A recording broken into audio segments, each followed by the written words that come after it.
A new legacy is born.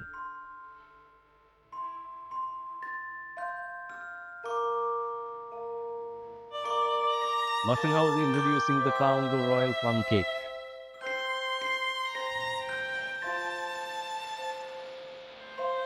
Muffin ഹൗസിൻ്റെ ഒരു ഡ്രീമായിരുന്നു ട്രാവൻകൂറിന് വേണ്ടിയിട്ട് യുണീക്കായിട്ടുള്ള ഒരു പ്ലം കേക്ക് ഇറക്കണമെന്നുള്ളത്. കഴിഞ്ഞ 5 വർഷമായിട്ട് ഞങ്ങൾ റിസർച്ച് ആൻഡ് ഡെവലപ്മെൻറ്റ് ചെയ്തെടുത്ത പ്ലം കേക്കാണിത്. ഞങ്ങൾ ഓരോ ബൈറ്റ് എടുക്കുമ്പോഴും സ്ലോ കുക്ക്ഡ് ഡ്രൈ ഫ്രൂട്ട്സിൻ്റെയും കേരള ഒതൻറ്റിക് സ്പൈസസിൻ്റെയും ഫ്ലേവേഴ്സ് നിങ്ങൾക്ക് അറിയാൻ പറ്റും. മഫിൻ ഹൗസിൻ്റെ ഒരു ഡ്രീമായിരുന്നു ഈ പ്രാവശ്യം കസ്റ്റമേഴ്സിന് യുണീക്കായിട്ടുള്ള ഒരു കേക്ക് കൊടുക്കണമെന്നുള്ളത്. അപ്പം അങ്ങനെ ഞങ്ങൾ കഴിഞ്ഞ 4-5 വർഷമായിട്ട് റിസർച്ച് ആൻഡ് ഡെവലപ്മെൻറ്റ് പെർഫെക്റ്റ് ചെയ്തെടുത്ത റെസിപ്പിയാണ് ഈ പ്രാവശ്യം ഞങ്ങൾ ക്രിസ്മസിന് ലോഞ്ച് ചെയ്യുന്നത്. ഇമ്പോർട്ടൻറ്റ് ഡ്രൈ ഫ്രൂട്ട്സിൻ്റെയും ഒതൻറ്റിക് കേരള സ്പൈസിൻ്റെയും ബ്ലെൻഡാണ് ട്രാവൻകൂർ റോയൽ പ്ലം കേക്കിന് ഉപയോഗിച്ചിരിക്കുന്നത്.